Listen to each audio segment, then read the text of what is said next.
Good morning students, मैं हूं Anjali Mehra from PSIR nation. तो स्टूडेंट्स, पिछले लेक्चर में हम लोगों ने पढ़ा था कि किस तरह से गवर्नेंस गुड कहलाती है, किस तरह से हमारी जो गवर्नेंस है वो किन आयामों से होकर गुजरती है, किन स्तरों से होकर गुजरती है, तभी वो गवर्नेंस गुड कहलाती है। उसके क्या क्या गुण होते हैं, उसके क्या क्या दोष होते हैं, ये सब मैंने आप लोगों को बताया था। एक शासन, सुशासन कैसे है, वो सिर्फ एक शासन क्यों नहीं है, या फिर वो एक कुशासन क्यों नहीं है।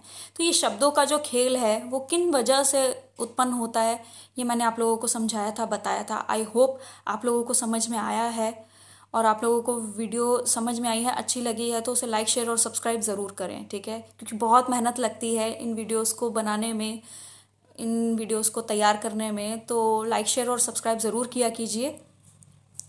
तो अब हम इससे थोड़ा सा आगे आते हैं। गवर्नेंस को हमने पढ़ लिया है, समझ लिया है। जो हम पहले पढ़ रहे थे 12th क्लास का, जो हम सिलेबस कवर कर रहे थे पॉलिटिकल साइंस का, अब हम उसी की तरफ जाएंगे। हम उससे थोड़ा सा आगे आएंगे, आगे कंटिन्यू करते हैं उसको, ठीक है। हमने इमरजेंसी तक पूरा ख़त्म कर लिया था कि किस तरीके से हमारी जो इमरजेंसी लगी थी, क्या क्या प्रॉब्लम्स थी, क्या क्या हुआ था, कैसे हुआ था, मैंने आप लोगों को सब बताया था। समझ में नहीं आया है, जाइए दोबारा से वो वीडियो देखिए, उसमें सब कुछ है। बुक से बाहर कुछ नहीं है, इवन एक्स्ट्रा भी है। तो उस लेक्चर को जाके देखिए, समझिए, ठीक है।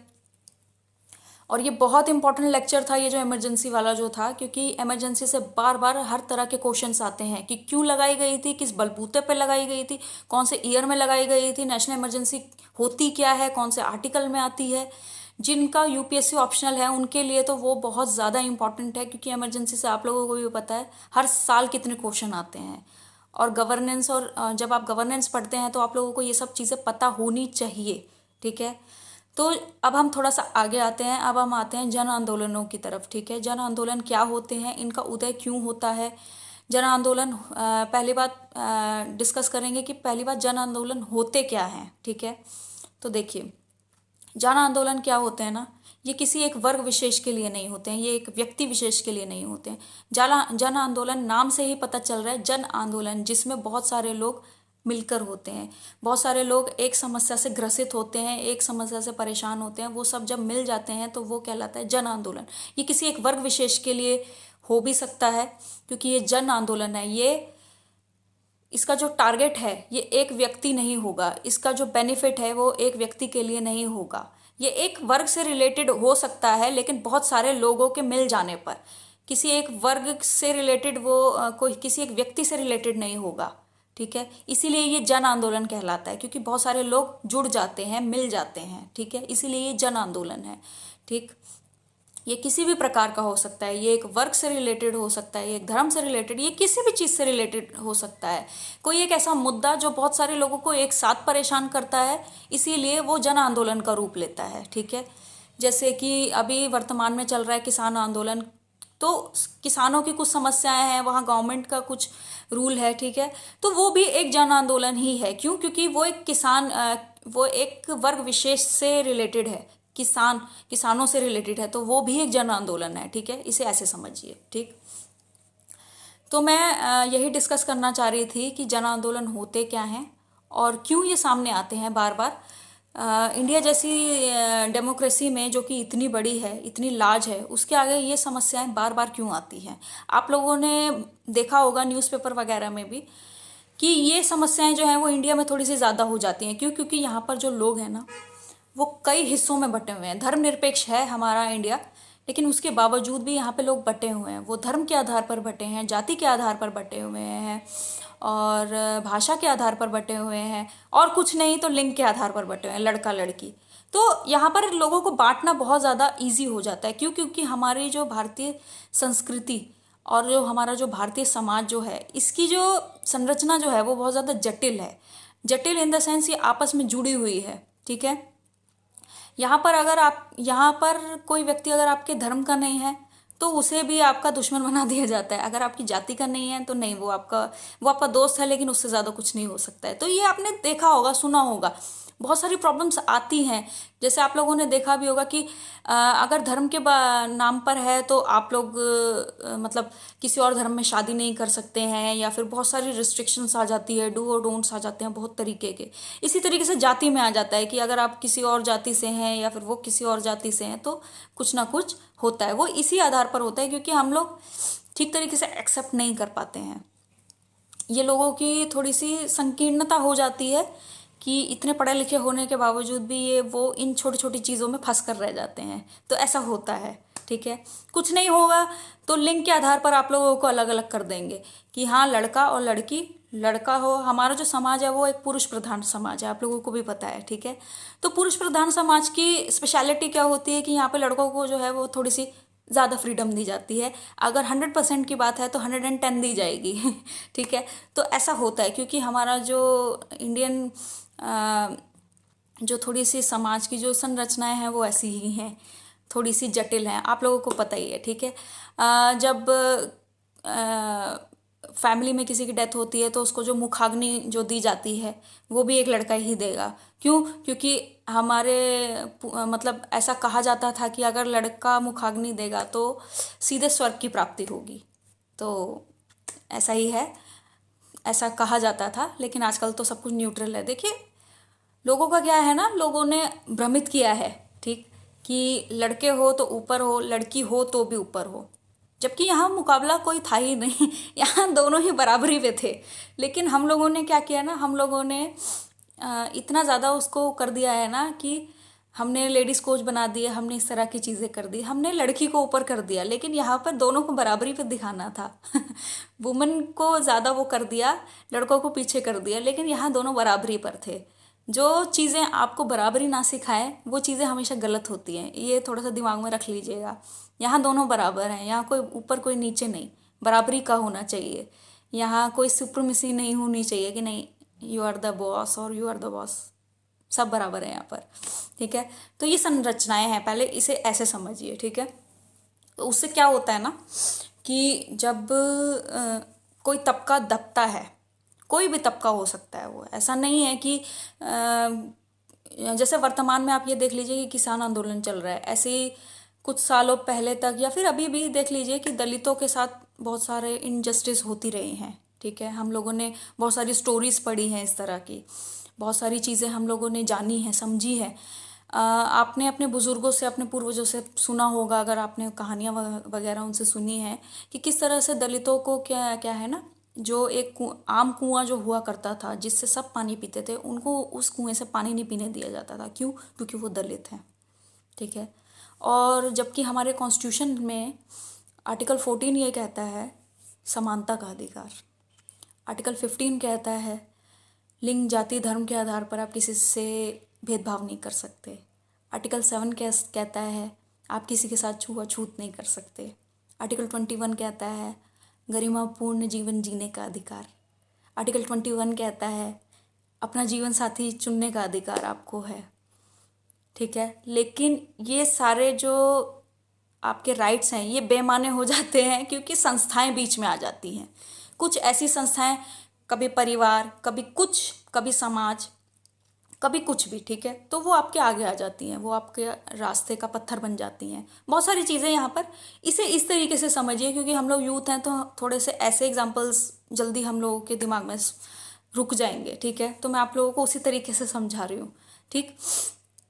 तो उन्हें उन कुओं से पानी नहीं पीने दिया जाता था, उन्हें मंदिर नहीं जाने दिया जाता था। क्यों? क्योंकि वो एक दलित हैं। उनसे छोटे लेवल के काम कराए जाते थे। क्यों? क्योंकि वो दलित हैं, ठीक। उनसे उनकी मर्जी के खिलाफ उनके राइट्स का हनन किया जाता था। क्यों? क्योंकि वो दलित हैं। हमारे जो हिंदू समाज की जो वर्ण व्यवस्था जो है उसमें आप लोगों को भी पता है ब्राह्मण, क्षत्रिय, वैश्य और शूद्र, जिन्हें हम दलितों के नाम से भी जानते हैं। तो दलितों के साथ ये सब जो, देखिए अपने दादा दादी नाना नानी से इस तरह की स्टोरी सुना कीजिए, ये बहुत ज़्यादा आपको ना ग्रो करने में थोड़ी सी फायदेमंद रहती हैं। बजाय राजा रानी की कहानियाँ सुनने के ये सब सुना कीजिए क्योंकि राजा रानी तो कुछ नहीं है, लेकिन ये सब चीज़ें आप लोगों को बहुत कुछ सिखाएंगी, बहुत कुछ बताएंगी। आज से कुछ साल पहले का समाज कैसा था, अब का समाज कैसा है, और आगे थोड़ा सा रफली इंट्रो मिल जाता है कि कुछ सालों के बाद आपका समाज कैसा होगा। ठीक है, क्योंकि समाज हमसे ही बनता है, तो इसीलिए हमें ये सब चीज़ें पता होनी चाहिए। ये बहुत छोटी छोटी सी चीज़ें हैं और ये पता होनी चाहिए। तो दलितों के साथ बहुत सारा इनजस्टिस हो रहा था, बहुत कुछ हो रहा था उनके साथ, जिस वजह से क्या हुआ ना कि जब देखिए, जब कोई तबका दबता है उसको सप्रेस किया जाता है, बहुत सालों से करते जा रहे हो, किए जा रहे हो, तो एक दिन क्या होगा ना, उनके मन में जो रोष है ना वो आक्रामक हो जाता है। कोई भी इंसान एक लिमिट तक सप्रेस हो सकता है, उसके बाद वो सप्रेस होने से मना कर देता है। फिर वो जिस तरह से उसके खिलाफ उतरेगा वो रिबेलियस हो जाएगा, पूरे तरीके से विद्रोही हो जाएगा वो, और यही हुआ। ये सब कुछ कंटिन्यूशन में होते हुए, क्योंकि ये जो दलितों के साथ जो ये समस्याएं जो थी ये बहुत चरम पर पहुंच गई थी। दलित महिलाओं के साथ बहुत कुछ गलत हो रहा था, उन्हें पढ़ने नहीं दिया जा रहा था, उनके बच्चों को स्कूल जाने से रोका जाता था, ये कह गए कि दलित हो, पढ़ के क्या करोगे। तो ये बहुत ज़्यादा हो गया था। तो इसीलिए इन्हीं चीज़ों से परेशान होकर 1972 में एक दलित समूह का उदय होता है, जिसे हम जानते हैं दलित पैंथर्स के नाम से। महाराष्ट्र में ये क्वेश्चन बार बार आता है कि दलित पैंथर्स का उदय कब हुआ और कहाँ से हुआ। ठीक है, तो ये जो दलित पैंथर का जो उदय हुआ था वो इसीलिए हुआ था ताकि दलितों को भी और लोगों के बराबर अधिकार दिया जा सके। ठीक है, इसीलिए उदय हुआ था दलित पैंथर्स का, क्योंकि हमारे जो बाबा भीमराव अंबेडकर जो थे, जिन्होंने संविधान लिखा था, वो भी एक दलित रहे हैं। ठीक है, तो उन्होंने भी अपनी जीवनी में, अपनी आत्मकथा में, जो कि पब्लिश हुई थी 1946 में, द अनटचेबल्स, इसको ज़रूर पढ़िएगा। उन्होंने इसमें बताया है कि एक दलित होने के नाते उन्होंने क्या क्या प्रॉब्लम्स को फेस किया, वो किस तरह से हिंदू धर्म से विमुख हुए, ये सब कुछ उसमें लिखा गया है। ठीक है, आप लोगों को शायद नहीं पता होगा कि बाबा भीमराव अंबेडकर जो थे वो दलितों की इस प्रॉब्लम से बहुत ज़्यादा परेशान थे। ठीक है, और उन्होंने अपनी लाइफ के एंड तक होते होते बौद्ध धर्म को अपना लिया था, हिंदुइज्म को छोड़ दिया था और बौद्ध धर्म को अपना लिया था। तो ये सब कुछ उसमें लिखा हुआ है द अनटचेबल्स में, हु वर देयर, और वो अनटचेबल्स कैसे बने, ये सब कुछ है। उन्होंने ये क्वेश्चन किए थे इंडियन सोसाइटी से। तो ये बुक को ज़रूर पढ़िएगा अगर पढ़ सकें तो। और इसीलिए जो उदय हुआ था वो दलित पैंथर्स का हुआ था 1972 में। वो चाहते थे कि इनको बराबरी के हक मिले और इनके साथ किसी भी तरह का छुआछूत ना हो सके, क्योंकि कॉन्स्टिट्यूशन में इस तरह का किसी भी छुआछूत को गैर कानूनी माना गया है। ठीक, तो फिर दलित पैंथर्स का उदय हुआ, इनकी जो मांगे थी वो जो भी हुआ। तो अब आते हैं इससे आगे। ठीक है, अब आते हैं 1973 में, जो कि था चिपको आंदोलन, चिपको मूवमेंट। ये बहुत ही फेमस एक आंदोलन रहा है और ये पर्यावरण से रिलेटेड है। ठीक है, देखिए, उत्तराखंड का एक गांव था चमोली। ठीक है, चमोली गढ़वाल, जिस जगह पर क्या हुआ था कि एक सरकारी ठेकेदार ने पेड़ों को काटने की मंजूरी दी थी, और वो बहुत एक लार्ज स्केल में था। ठीक, और औरतें वहाँ जो थी वो उन पेड़ों का टेक केयर वहाँ पर करती थी। उन्होंने मना कर दिया था कि ये पेड़ जो हैं इतने लार्ज स्केल पर नहीं कटेंगे। क्यों? क्योंकि वहाँ पे जो स्टेट गवर्नमेंट उस टाइम पे थी, उन्होंने एक मंजूरी दी थी कि आप ये पेड़ काट लीजिए और पेड़ों से काट कर खेल सामग्री या फिर और जो ज़रूरी चीज़ें वो बना लीजिए। तो वहाँ की महिलाओं ने मना कर दिया था कि इतने लार्ज स्केल पर पेड़ नहीं कटेंगे। और उन्होंने क्या किया था कि जब वो सरकारी कॉन्ट्रैक्टर जो आया था, गवर्नमेंट कॉन्ट्रैक्टर जो पेड़ काटने के लिए आया था, उन्होंने पेड़ों को अपनी बाहों में भर लिया था ताकि कोई उनको काट ही ना सके। क्योंकि ऑब्वियस सी बात है, पेड़ कटेगा तो इंसान कटेगा, और वो इतना बड़ा रिस्क नहीं ले सकते थे कि इंसान को काटें। ठीक, तो उन्होंने ये मूवमेंट की शुरुआत की थी। उन्होंने पेड़ों को अपनी बाहों में इस तरीके से भर लिया था ताकि कोई भी पेड़ काट ही ना सके। इसे कहते हैं चिपको आंदोलन। ये हुआ था 1973 में गढ़वाल। तो ये जो मूवमेंट था ये बहुत ज़्यादा फेमस हुआ था। अभी भी इसका जिक्र जो है आप लोगों को मिल जाएगा, और पर्यावरणीय मुद्दों में, पर्यावरणीय जन आंदोलनों में इसका जो जिक्र है ये बहुत बार होता है, बार बार होता है। तो इस चीज़ को आप थोड़ा सा याद रखेंगे। फिर स्टेट गवर्नमेंट को आगे जाके थोड़ा रियलाइजेशन हुआ कि नहीं, हमें इतने लार्ज स्केल पर पेड़ नहीं काटने हैं। तो उन्होंने क्या किया था कि अगले 15 साल के लिए हिमालय क्षेत्र पर पेड़ काटने की मनाही कर दी थी, अगले 15 सालों के लिए। और इसके साथ देखिए, ये सिर्फ एक पर्यावरणीय मुद्दा नहीं था, पेड़ कट रहे थे, वहाँ की जो गवर्नमेंट, जो वहाँ की जो लोकल जो कॉन्ट्रैक्टर थे, वो वहाँ के जो पुरुष थे उनसे बहुत तरीके के काम करा रहे थे, काफ़ी तरीके के गलत काम करा रहे थे। जैसे कि शराब का उनसे काम कराया जा रहा था, और जब शराब वगैरह का काम हो रहा था तो घरेलू हिंसा, उत्पीड़न, या फिर घरेलू अर्थव्यवस्था का चरमराना, ये सब बहुत आम बातें हो जाती हैं। क्योंकि जब पुरुष इस तरीके के काम करते हैं, वो ये शराब और इस तरीके के काम करते हैं, तो उसका जो वो है असर जो है वो आपके घरेलू तबके पे भी पड़ता है, ठीक है। क्योंकि ये बहुत जेन्युइन सी चीज़ है कि जैसा आप काम करते हैं उसका जो इम्पैक्ट है वो घर पर भी पड़ेगा, वो पड़ता ही है। आपके प्रोफेशन का आपके घरेलू तबके पे बहुत फ़र्क पड़ता है, ठीक है। ये बहुत नॉर्मल सी चीज़ें हैं। जिस प्रोफेशन से आप बिलोंग करेंगे घर पे फ़र्क पड़ेगा, आपकी लाइफ पे भी बहुत फ़र्क पड़ेगा। अगर आप कोई टीचर हैं तो आपको आदत हो जाती है लेक्चर्स देने की। अगर आप कोई किसी डिजिटल मार्केटिंग से हैं या फिर कोई इस तरीके का काम है, तो आपको आदत हो जाती है सिर्फ साइलेंट रहने की और काम करते जाने की। तो ये बहुत सारी चीज़ें हैं जो आपकी पर्सनैलिटी पे इफ़ेक्ट डालती हैं।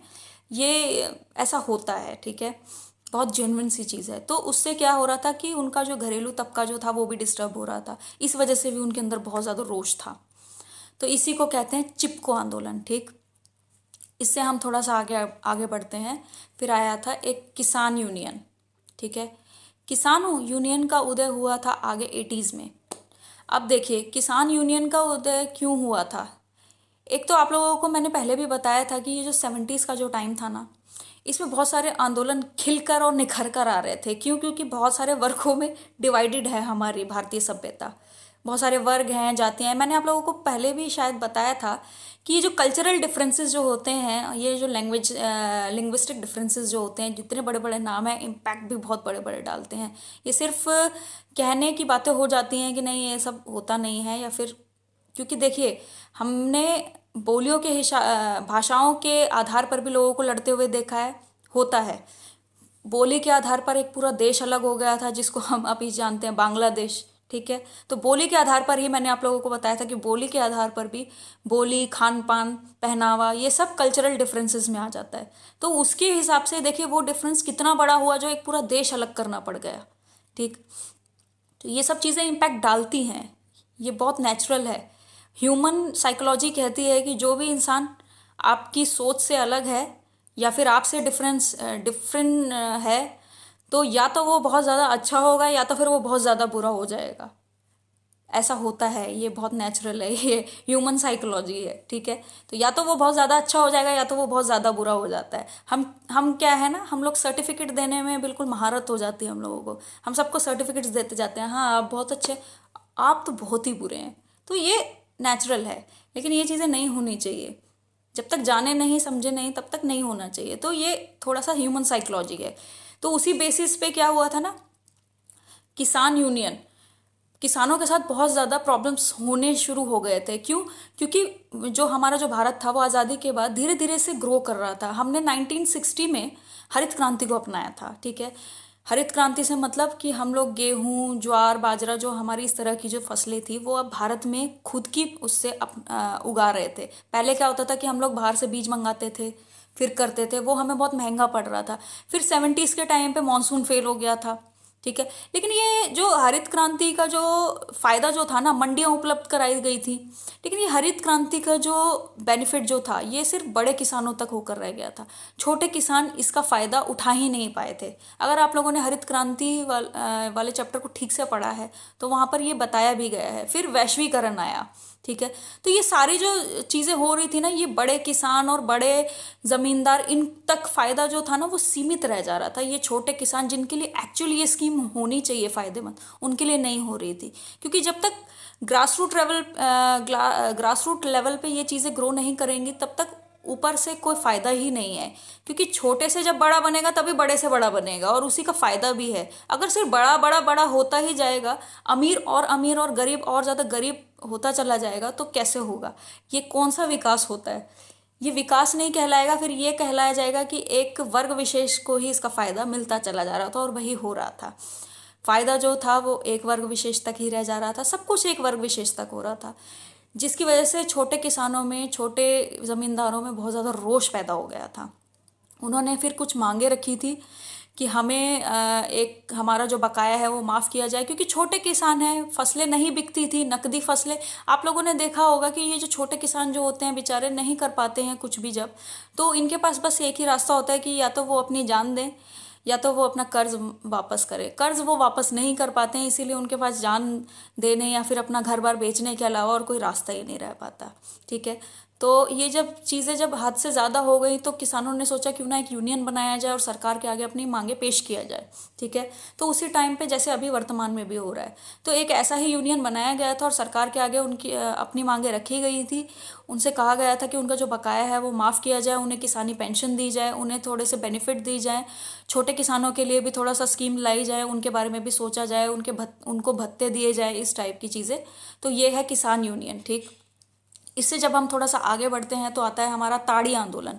ताड़ी आंदोलन जो है वो आंध्र प्रदेश में शुरू हुआ था, और ताड़ी आंदोलन, ताड़ी से ही पता चल रहा है, ताड़ी का मतलब होता है शराब यानी कि मदिरा। ठीक है। मदिरा का जब सेवन ज़रूरत से ज़्यादा हो गया था आंध्र प्रदेश के एक वर्ग के पुरुषों में मदिरा का बहुत ज़्यादा यूज़ होना शुरू हो गया था। मैंने आप लोगों को पहले भी बताया है कि जब ये मदिरा वाला जो केस आता है तो इससे घरेलू तबकों पर बहुत ज़्यादा फ़र्क पड़ता है। ठीक है। तो यही प्रॉब्लम साथ में हो रही थी। तो महिलाओं ने इसका विरोध किया था कि किसी भी तरह की मदिरा को यहाँ पर मदिरा को पूरे तरीके से बैन कर दिया जाए। ये उनकी सरकार के आगे शर्तें थी, और ये कुछ इनका महिलाएं बहुत ज़्यादा परेशान हो गई थी। क्यों? क्योंकि उन्हें पढ़ने नहीं दिया जा रहा था। उस टाइम पे आंध्र प्रदेश में एक प्रौढ़ कार्यक्रम को शुरू किया गया था, प्रौढ़ शिक्षा को बहुत ज़्यादा शुरू किया जा रहा था, लेकिन महिलाओं को पुरुषों ने पढ़ने नहीं दिया था। बहुत ज़्यादा मारपीट, डोमेस्टिक वायलेंस जैसी ये सब चीज़ें शुरू हो गई थी, जिस वजह से महिलाओं की ये मांग थी कि ताड़ी को पूरी तरीके से बैन किया जाए। ठीक है।